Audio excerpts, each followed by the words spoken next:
America దేశానికి నూతన అధ్యక్షుడిగా ట్రంప్ ఎప్పుడైతే సంతకం చేశాడో అప్పటి నుంచే చర్యలు ప్రారంభించాడు. ఎన్నికల ప్రచారంలో కూడా హామీ ఇచ్చాడు, వలసదారుని ఒక్కను కూడా మిగలనేను, అమెరికా పౌరుల్ని సంపన్నులుగా చేయడమే నా లక్ష్యం, అమెరికా పౌరుల దగ్గర పన్నులు వసూలు చేసి దేశ విదేశాల నుంచి వస్తున్న వారిని మేపటం నా ఉద్దేశం కాదని ట్రంప్ స్పష్టంగా చెప్పాడు. దీంతో బాగా స్కిల్ ఉన్న టెక్నికల్ వర్కర్స్ ఉద్యోగులను మాత్రమే ఉంచుకొని అక్రమంగా చొరబడ్డ వారిని అంటే ఎలాంటి పత్రాలు లేకుండా అక్రమ మార్గాల్లో మెక్సికో నుంచి గోడలు దిగి బొరేల్లో నుంచి దూరిన వాళ్ళని ముందుగా అరెస్ట్ చేస్తున్నారు.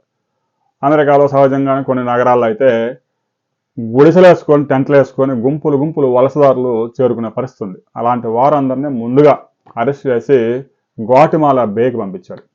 అంటే తీవ్రవాదులు ఉగ్రవాదుల్ని బంధించే జైల్లో వేశాడు.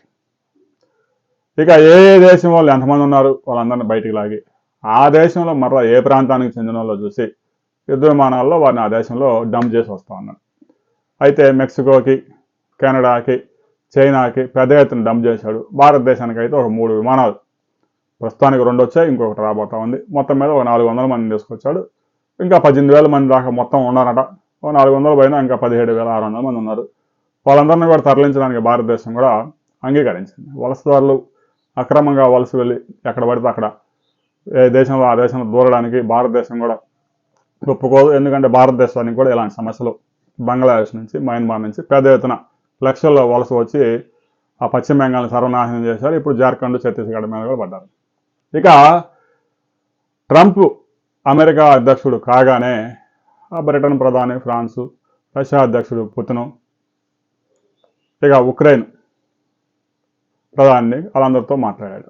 పాలస్తీనా, ఇజ్రాయెల్ సమస్యల మీద చర్చించి భారతదేశం నుంచి ప్రధాని నరేంద్ర మోదీని నువ్వు అర్జెంటుగా బయలుదేరి అమెరికాకు రావాలని ఫోన్ చేశాడు. ఇక వెంటనే భారత ప్రధాని అమెరికా వెళ్తూ వెళ్తూ ఫ్రాన్స్లో దిగి అమెరికాకు వెళ్ళాడు. అయితే అమెరికా భారతదేశం పట్ల సాఫ్ట్ కార్నర్ చూపుతూ ఉంది. దీనికి కారణం లేకపోలేదు. ప్రపంచంలోనే సైనిక శక్తిలో చైనా నెంబర్ 1 కాబోతా ఉంది. ఇప్పటికే అమెరికాకి పెద్ద థ్రెట్ ఉంది. అమెరికా అగ్రరాజ్యం అని మనం చెప్తా ఉంటాం. ప్రపంచంలో ఏ దేశాన్నైనా జయించగల శక్తి ఉంది, కానీ చైనాని కదిలించే పరిస్థితి లేదు. ఇదే పరిస్థితి కొనసాగితే రాబోయే రోజుల్లో ఈ ప్రాంతంలో చైనా పట్టు బిగించడంతో పాటు చుట్టుపక్కల ఐరోపా దేశాలతో పాటు ఆఫ్రికా, ఆసియా దేశాల్లో చైనా తన సత్తా చాటుకునే అవకాశం ఉంది. అమెరికా ఆధిపత్యానికి గండిపడే అవకాశం ఉంది. అందుకే భారతదేశం ఎప్పటి నుంచో 12 సంవత్సరాల నుంచి ప్రయత్నిస్తున్న F-35 యుద్ధ విమానాలని నేను ఇచ్చేస్తున్నానని చెప్పేసి ట్రంప్ మోడీకి చెప్పేశాడు. వాటి ఉపయోగించుకోవడానికి అవసరమైన రాడార్ వ్యవస్థను కూడా అమెరికా వాళ్ళని నెలకొల్పబోతా ఉన్నారు. అంటే చైనాకి పక్కలో బెల్లంలాగా భారతదేశంలో ఈ విమానాలు మోహరించితే భారత్ కూడా అమెరికాకు అనుకూలంగా ఉంటుంది. ఆ విమానాలు ఎలా ఆపరేట్ చేయాలనే విషయం కూడా అమెరికా వాడు మళ్ళీ ఇక్కడ వాళ్ళకి ట్రైనింగ్ ఇస్తే తప్ప తెలియదు కాబట్టి ఆ విమానాలు అమ్మడానికి సిద్ధమయ్యారు. ఒక్కొక్క విమానం ఖరీదు 990 కోట్లు మాత్రమే. అయితే ఈ యుద్ధ విమానాల ప్రత్యేకత ఏంటి? ఇప్పటికి ఆల్రెడీ రాఫేల్ యుద్ధ విమానాలు ఉన్నాయి కదా. అంటే అమెరికా తయారు చేసిన ఈ 5G 5వ తరం ప్రపంచంలోనే అత్యాధునిక యుద్ధ విమానాలు. ఈ యుద్ధ విమానానికి రన్వేతో కూడా పని లేదు. ఎక్కడ ఎలాంటి ప్లేస్లో ఉందో అలాగనే పైకి లేవగలదు. ఈ విమానం యొక్క ప్రత్యేకత. ఇక మరో ప్రత్యేకత, ఈ యుద్ధ విమానం ఎక్కడైనా దాడి చేసి వచ్చిన తర్వాత కూడా అక్కడ రాడార్లు గుర్తించడం. రాడార్ వ్యవస్థకు చిక్కకుండా దాడి చేయగల సామర్థ్యం, ఒకేసారి 8 టన్నుల బాంబులు మోసుకెళ్లగలిగిన సామర్థ్యం కలిగి ఉంది. రాడార్లకు చిక్కదు. గంటకు 1200 కిలోమీటర్ల పైగా వేగంతో ప్రయాణిస్తుంది. దాడి చేసి వచ్చిన తర్వాత కూడా అక్కడ రాడార్లు గుర్తించడం.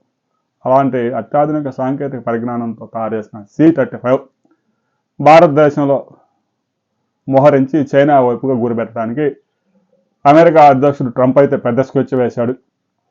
ఇప్పటికే భారతదేశం దగ్గర రఫేల్ యుద్ధ విమానాలు 46,000 కోట్లతో కొనుగోలు చేశారు. వాటికన్నా అత్యాధునికమైంది, ప్రపంచంలోనే అత్యాధునికమైంది F-35.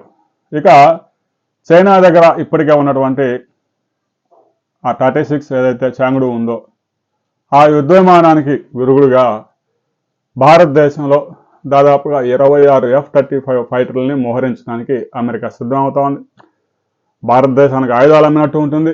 చైనా వాడికి పక్కనే శత్రువును తయారు చేయడానికి సాధ్యమవుతుంది. భారతదేశం ఎప్పటి నుంచో ఎదురు చూస్తున్న ఈ యుద్ధ విమానాలు ఈ విధంగా భారతదేశం చేరబోతా ఉన్నాయి. అమెరికా అధ్యక్షుడు ట్రంప్ తీసుకున్న ఈ నిర్ణయంతో చైనాకి పక్కనే ఇలాంటి అత్యాధునిక యుద్ధ విమానాలు మోహరించిన దేశంగా భారత్ నిలవబోతోంది. రాబోయే కొద్ది రోజుల్లో భారత్కి అవి చేరే అవకాశం ఉంది. ఈ యుద్ధ విమానాలు భారత్ చేరిన తర్వాత వాటిని ఎక్కడ మోహరించబోతా ఉన్నారు అనే వివరాలతో మరో వీడియోలో తెలుసుకుందాం. వీడియో నచ్చితే లైక్ చేయండి, షేర్ చేయండి, సబ్స్క్రైబ్ చేసుకోండి.